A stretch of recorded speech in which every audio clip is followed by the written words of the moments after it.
Hi guys, welcome to another episode of Textory. If you're new here, it is a podcast.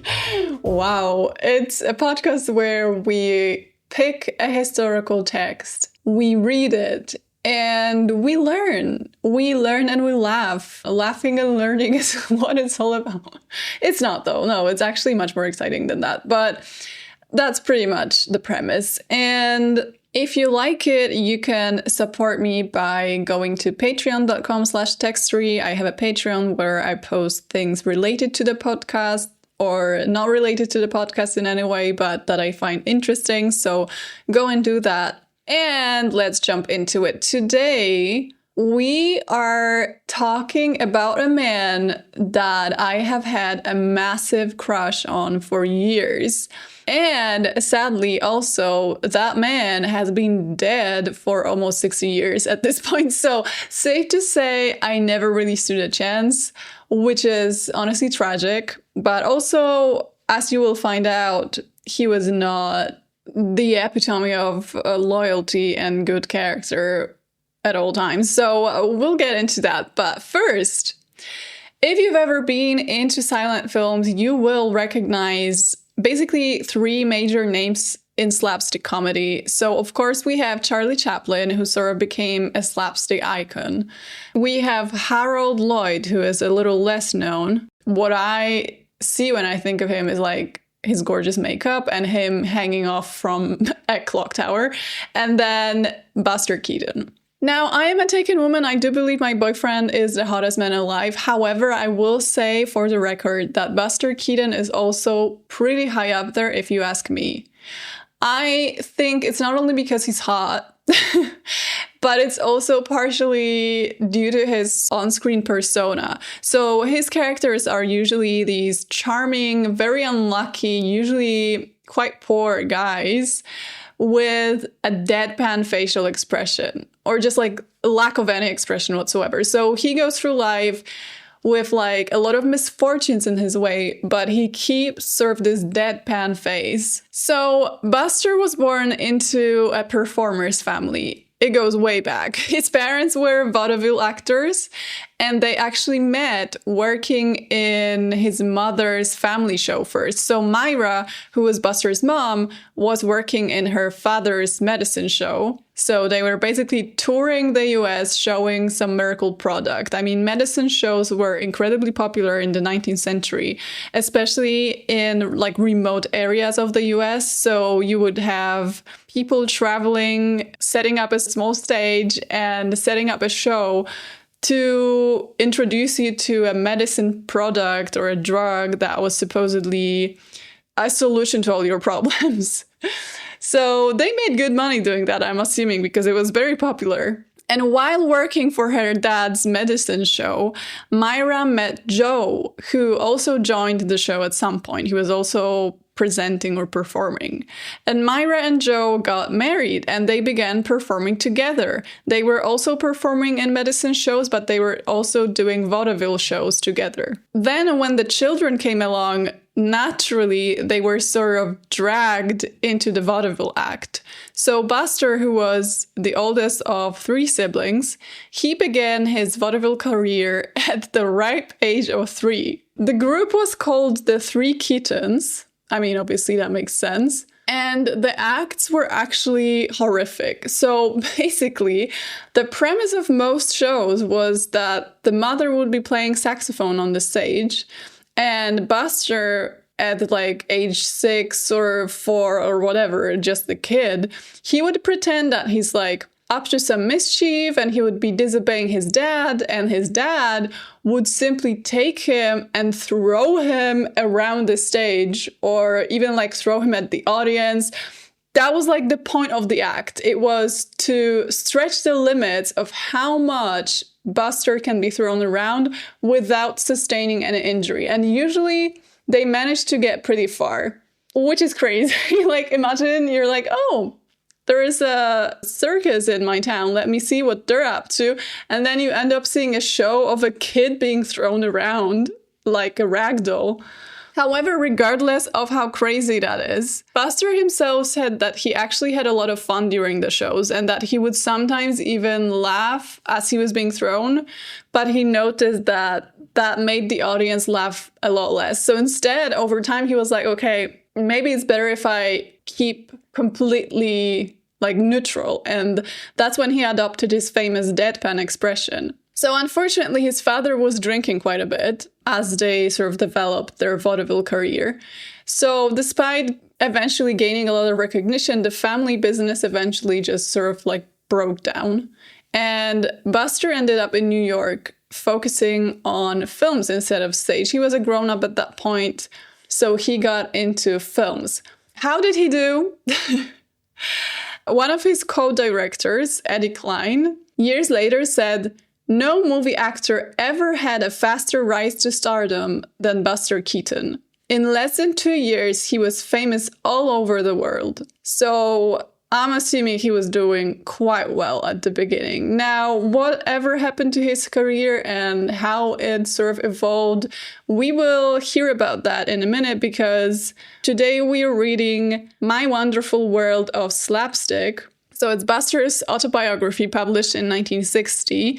And also shout out to the person who recommended this text under one of the previous Textory episodes. Thank you so much. So let's dive into it. I obviously had to cut out a lot of it, but we're starting at the point where he's doing really good.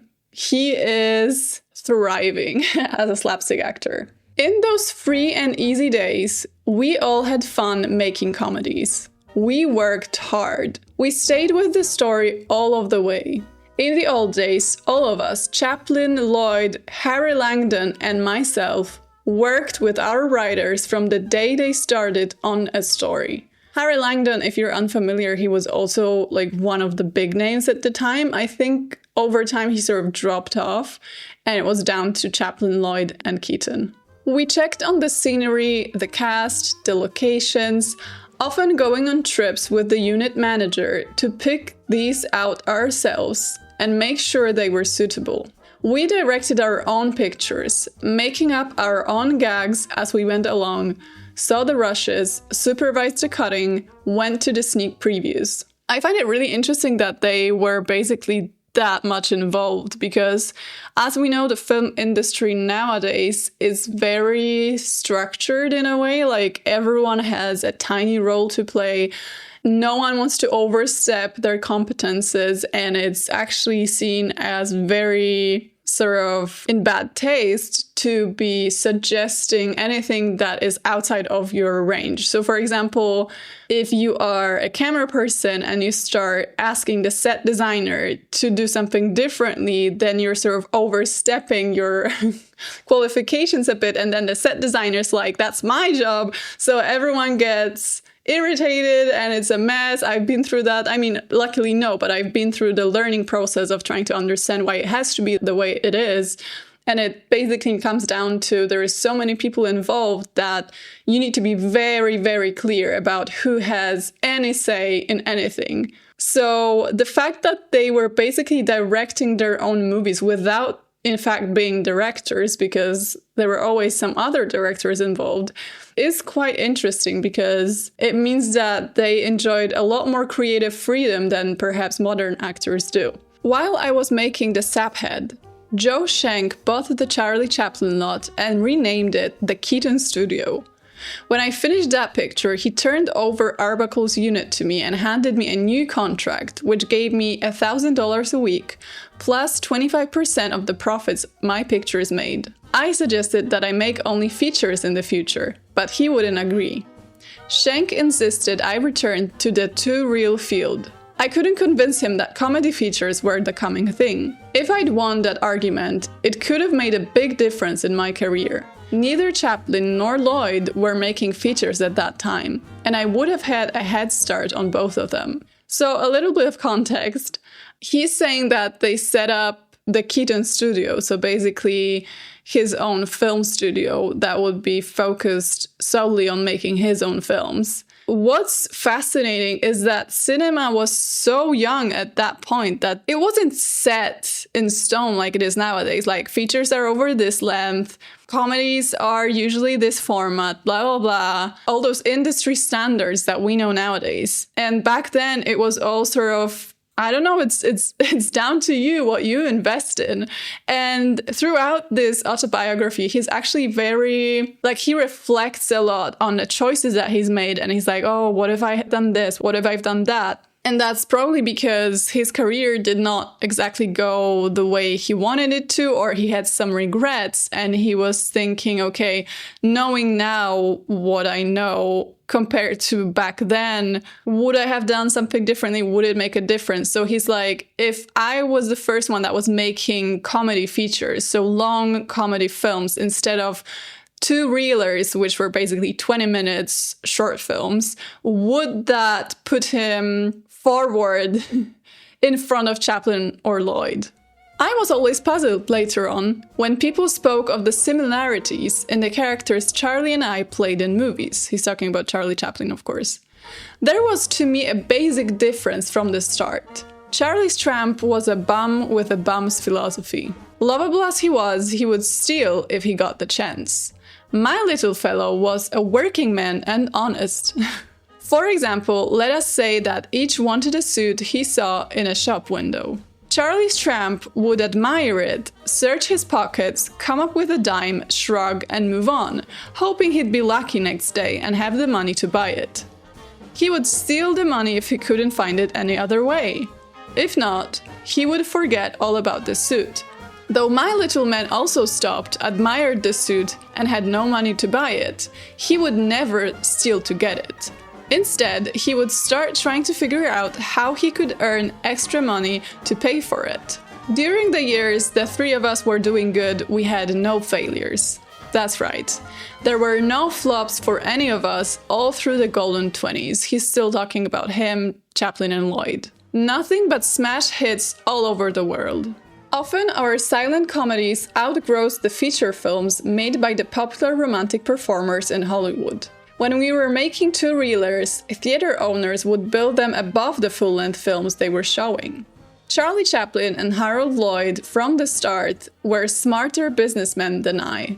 They became millionaires early in the game by producing their own pictures and retaining control of their film properties. They still own these properties. So another regret of his was submitting the rights to his films to a different production company at some point.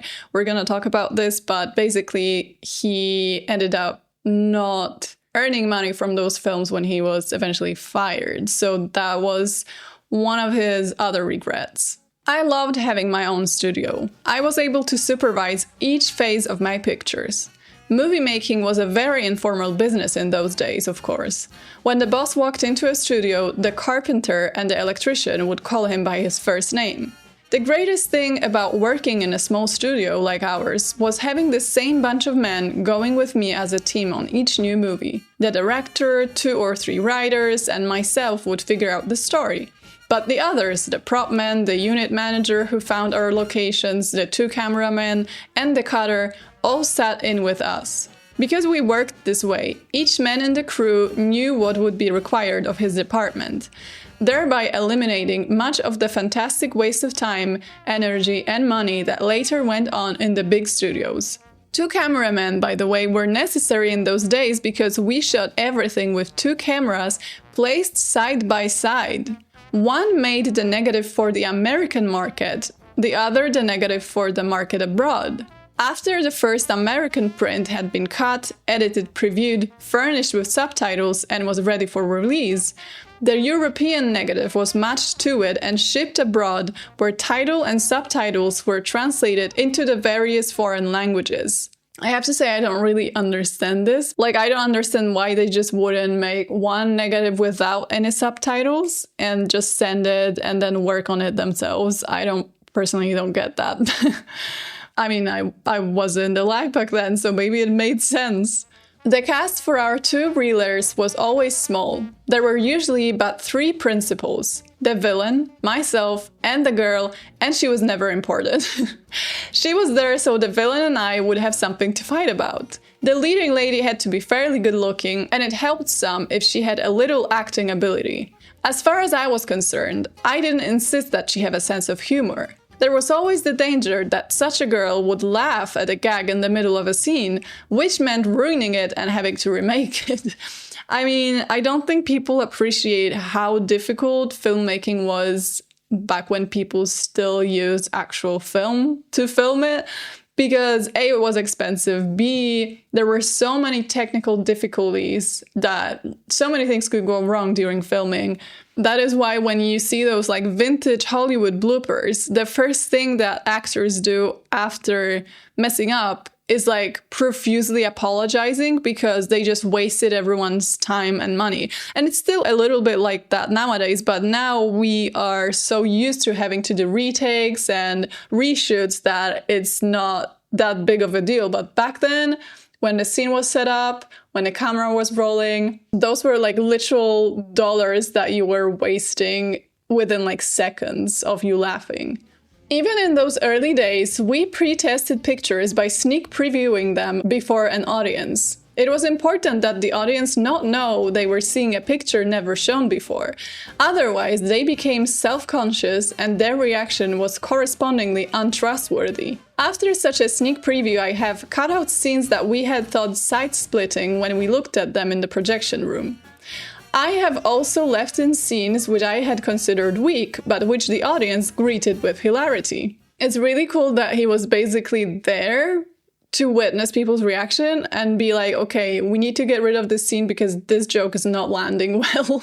Then, in 1928, I made the worst mistake of my career. Against my better judgment, I let Joe Schenck talk me into giving up my own studio to make pictures at the booming Metro-Goldwyn-Mayer lot in Culver City. From the very start, I was against making the switch to MGM. It seemed to me I would be lost making pictures in such a big studio. When Joe continued to argue for it, I asked Charlie Chaplin what he thought. "Don't let them do it to you, Buster," he said. "It's not that they haven't smart showmen there.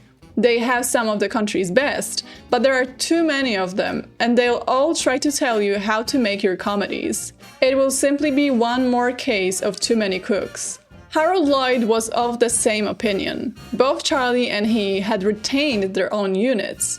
Their pictures were first-rate and were coining money.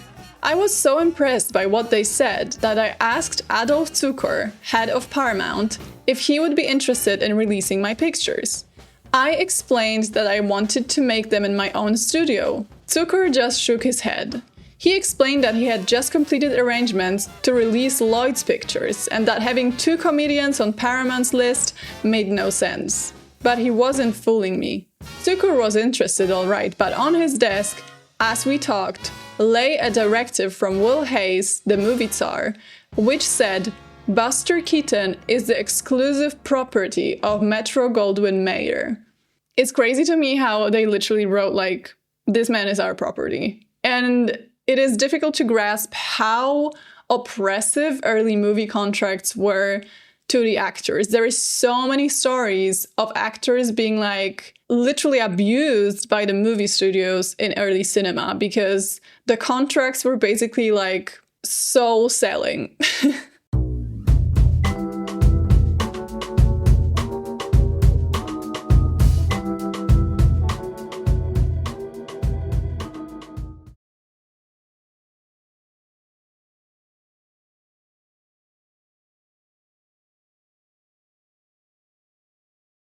Joe Schenck kept saying that I would be happy at MGM. "I'm just turning you over to my brother Nick," he told me. "He'll take care of anything you want. And as you know, Buster, my brother and I have been partners in every deal either of us ever made.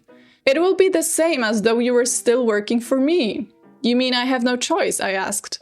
Joe smiled and shrugged. In the end, I gave in. Joe Schenck has never steered me wrong in his life until then. I do not think he meant to that time either, but letting him override my own instinctive judgment was stupid.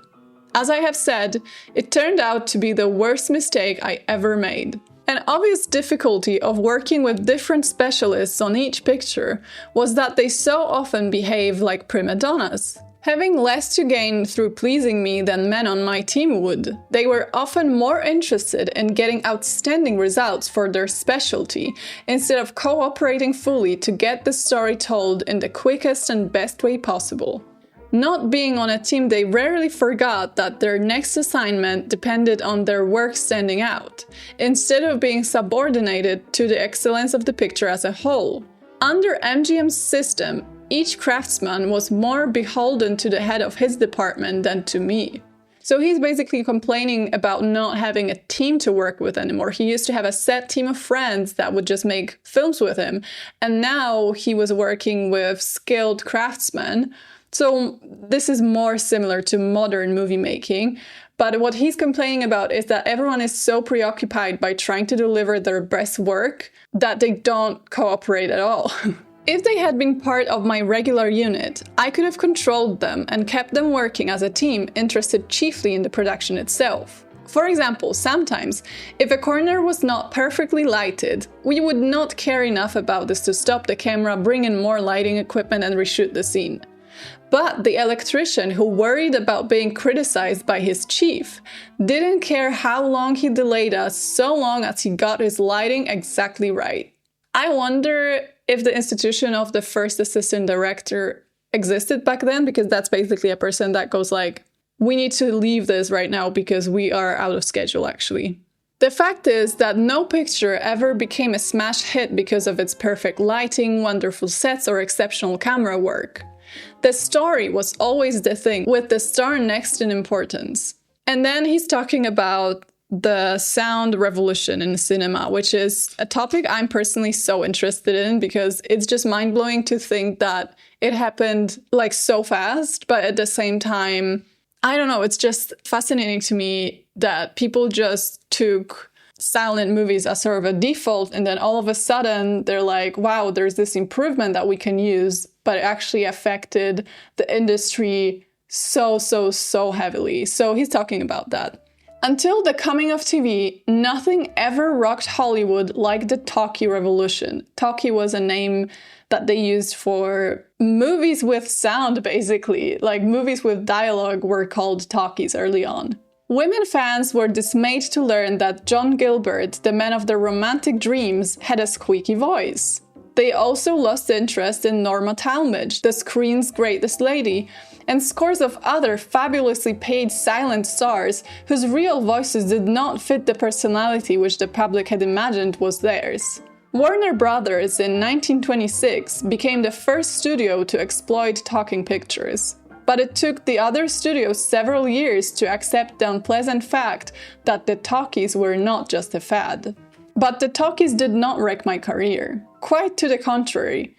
I think it's cool that he says that because we often assume that people that were famous in the silent film era just fell off instantly the moment sound was introduced. And it's not often the case. Sometimes it happened, but more often than not, it took like years of other creative decisions that led to them eventually decreasing in popularity. And this is also the case for Buster. So what he's saying is, the first talking picture I appeared in was an all-star musical, The Hollywood Revue. Everybody at MGM who could sing, dance, talk, whistle, or mumble appeared in this one. The Hollywood Revue was a walloping hit. And Free and Easy, the first talkie I starred in, was among the company's biggest moneymakers of the year. Louis B. Mayer was so pleased by the large earnings of Free and Easy that he rewarded me with a $10,000 bonus and a 3-month vacation with pay. That same year, 1931, by the way, my matrimonial troubles began. So what really led to his career going off was, I wouldn't say a woman because I don't want to put the blame on her. I mean, you're going to hear that he was 100% responsible. The things he describes are so morally gray that it would be very difficult to be like, yeah, his wife is 100% the reason that his career stopped. He's 100% responsible for it. But it also does coincide with what's going on in his professional life. So there is definitely many reasons for that. What I'm assuming happened is he got successful. And because of that success, he turned to drinking more. And he was also surrounded by temptations, let's say, that he, as he admits, did not always refuse. So obviously that took a toll on the marriage. So, as I said, he's saying that in 1931, his matrimonial troubles began. Perhaps it would be more accurate to say they began in earnest that year. Like the wife of every other male movie star, my wife had previously had attacks of jealousy. I suppose this was natural. MGM, along with the other major studios, employed dozens of the world's most beautiful women. Some of them were very young and exceedingly eager to make a place for themselves in pictures. Some of them did not limit their use of sex appeal to get what they wanted to the hours they spent before the camera. My wife was forever hearing stories about my over-friendliness to this bright-eyed starlet or that leading lady. Most of these stories had not a grain of truth in them. Most, I say, not all. We love an honest king, but also, that's not a flex, bro. And then he's saying something insane. The only comment I care to make on this is that I would like to see the healthy, normal man in my spot at MGM who could resist more feminine temptation than I did. So he's like, yeah, maybe I cheated once or twice, but I could have done it so much more because those women were practically throwing themselves at me. My drinking had steadily increased until I was putting away more than a bottle of whiskey a day. Drinking myself to sleep every night became a habit, and my weekends were all lost weekends. It was my hard luck also to be engaged just then in a ridiculous controversy with Louis B. Mayer. So this guy is not doing well. He has an alcohol problem, a heavy alcohol problem. He is probably cheating on his wife. And then on top of that, he's getting in an argument with his boss over something that genuinely is very silly, like very stupid. So listen to this. I'd been invited to act as mascot for the St. Mary's football team. Then one of the best 11s in the country during its big game of the season. I was as thrilled as a child and said I would be there come hell or high weather. I should have added, unless Louis B. Mayer has other plans for me. This proved to be the case.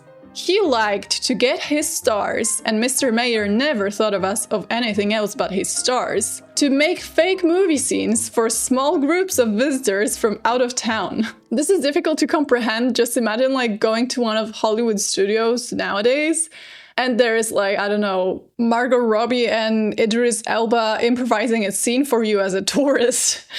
A different era for sure. On the day before the great St. Mary's UCLA game, Mr. Mayer sent word through his secretary that I was to be in the studio at 2 o'clock next day to do my stuff for some 60 members of something or other. I sent back word that, much as I regretted it, I could not be there. A few minutes later, there was an ultimatum. Mr. Mayer says to be there. It's actually crazy that he got such short notice for this, and he, I'm assuming, was in a position where he just couldn't have any sort of personal appointments or anything scheduled, because what if Louis B. Mayer sends him a message that he needs to be at work like the very next morning? I can't, I answered. I enjoyed being mascot. But on Monday, when I arrived at the studio, there was a letter on my dressing table. It read, "Your services at Metro-Goldwyn-Mayer Studios are no longer required." It was signed Louis B. Mayer, General Manager and Vice President. Okay, this is just speculation, but I'm assuming this must have been like the last straw, because obviously they didn't gain anything by firing him. I don't think it was like the only thing that he did. I'm assuming there were like dozens of incidents earlier on where he was drunk or hangover, unable to work, not showing up, not doing his work properly. I don't think he was like properly functioning, as he was literally going through addiction, to the point where Louis B. Mayer was like, okay, this is like the last straw. This is another instance of him not showing up and not doing his work.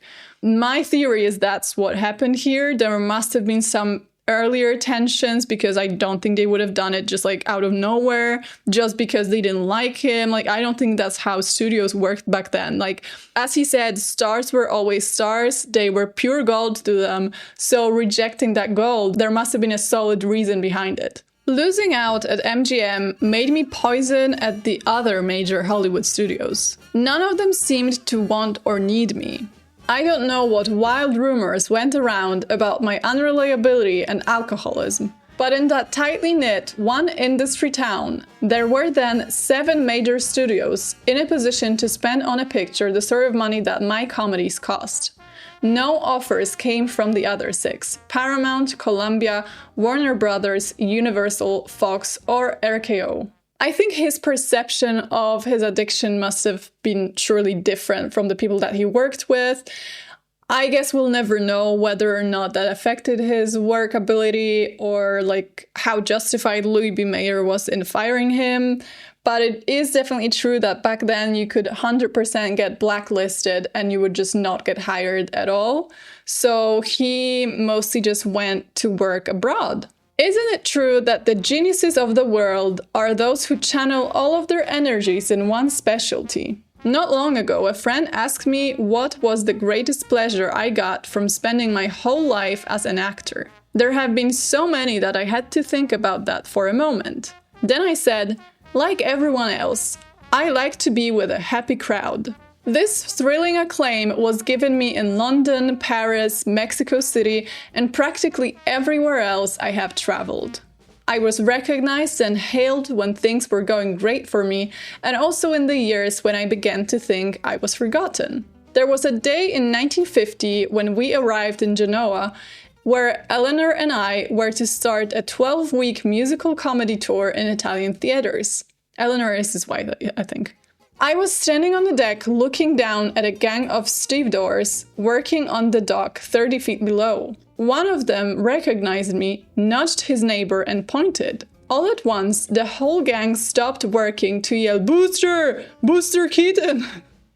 They waved in wild excitement, and I waved back, marveling, because it was 15 years or more since they could have seen my last MGM picture. And if there is sweeter music this side of heaven, I haven't heard it. Dr. Avedon said I could live to be 100 years old. I intend to do it. For who would not wish to live 100 years old in a world where there are so many people who remember with gratitude and affection a little man with a frozen face who made them laugh a bit long years ago when they and I were both young. A bit bittersweet because he actually ended up passing away mere 6 years later. So it truly is a testimony to you never know and carpe diem. I think what stands out to me the most is definitely his love for filmmaking. He was born to do it. He loved doing it.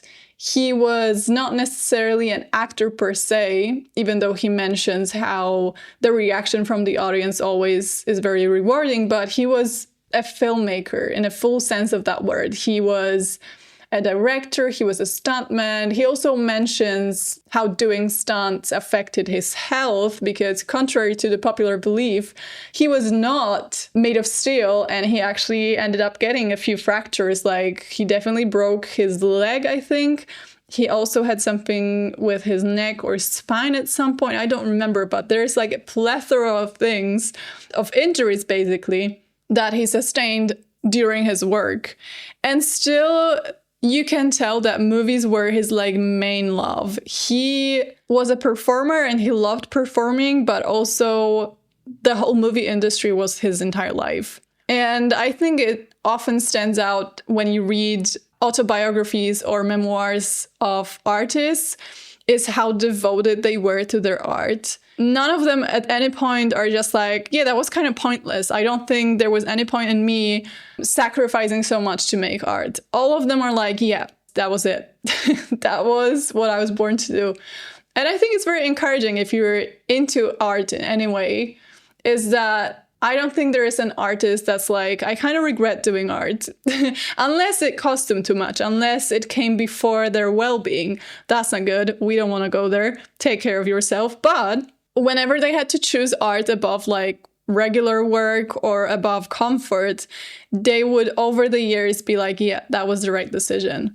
Which, again, very encouraging, especially in the modern world where everyone's like, yeah, art's not viable and you should set up various social media profiles to advertise it because otherwise there is no point.